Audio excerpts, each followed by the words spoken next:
Hi, everybody. It's me, Liz Merrill, with Open Space Mediation. And today I want to talk to you about something that really sucks, and that is domestic violence. It's on the rise. I don't know if you guys know that or not, but since the pandemic started, it's been on the rise. It's gotten so bad that the United Nations is actually now calling it a shadow pandemic. I've been reading a lot about it and reading statistics, so I wanted to share some with you. There was a recent study done recently by the National Commission on COVID-19 and Criminal Justice, which is a mouthful to say, but they have found that domestic violence in the United States has risen more than 8% across the board, and they think that's like the floor, not the ceiling. They think it's much, much higher than that, and in fact, a lot of other studies find that it is higher.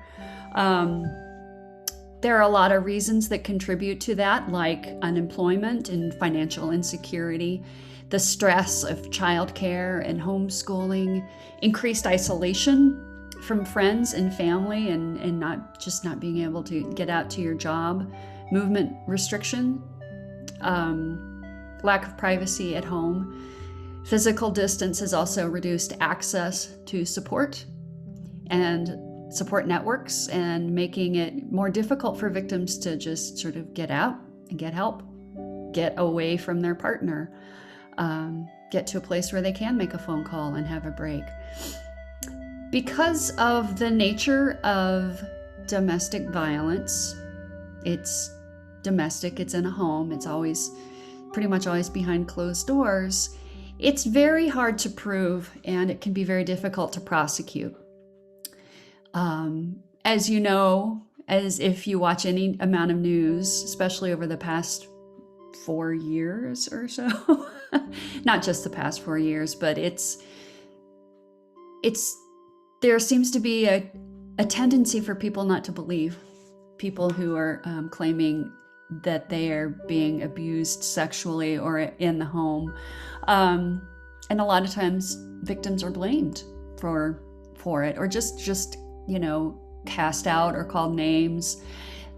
The culture kind of reveres, strong, assertive personality types. And that's a whole other conversation. But my point is that it is on the rise. I see evidence of it every day when people call me. I get a lot of phone calls from people who have been suffering from it and don't know what to do and don't know how to get out and are afraid. So I wanted to talk to you a little bit about what you can do if you know or suspect that you have a friend who is suffering from some kind of domestic violence, because a lot of times people don't say anything. Victims are often threatened not to talk about it. They're often scared to. Sometimes they just feel like there's no point because people don't believe them. But if you do have somebody in your life that you're worried about, there are some things that you can do in your relationship with them. The first thing is to listen with open ears, be supportive, let them know that you're going to be discreet. Don't judge them. It might be confounding to you that somebody would want to stay in a relationship that's abusive. Just don't say anything. Don't offer solutions. Don't offer advice. Just listen. Let them know that you're there. There are warning signs. There are physical and emotional and behavioral warning signs of domestic violence victims.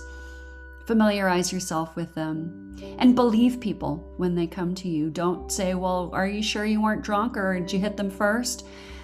That's just awful, and people who suffer from that hear that. So believe them when they tell you. Hear what they're saying. Just because you don't see it happening, or the neighbors don't see it happening, or the children aren't reporting it, does not freaking mean it's not happening, right? Validate people's feelings if they come to you and talk to you about it. A lot of times, if you're a victim of domestic violence, you're going to have a lot of conflicting feelings. You might still feel love for that person. You might feel anger. You might feel fear. You might feel despair.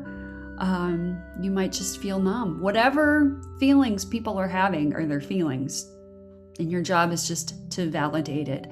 Understand that there are many, many reasons why someone might stay with an abuser. It might not make sense to you, especially if you've never experienced it. But the last thing you need to do is offer judgment about what they're doing. I guess my final piece of advice is really to offer support. If they need help finding resources, if they need help being connected to a therapist or a social worker or an attorney or a counselor, if they need help figuring out a safety plan or an exit plan, there's so much online.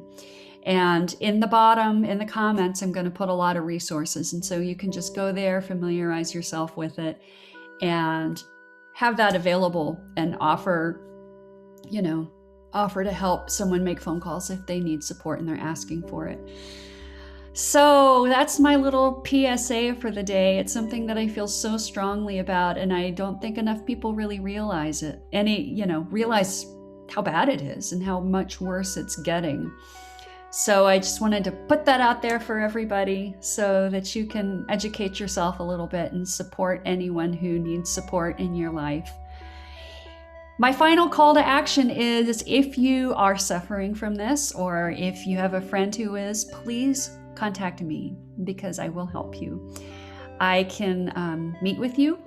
We can do it on Zoom. That's pretty much the way I'm doing everything now. I offer free consultation for anyone who wants to come and talk about divorce or conflict or any of the above mentioned things. I love helping people who are in challenging situations. It's something that I'm good at. So I'm here for you, and I believe you.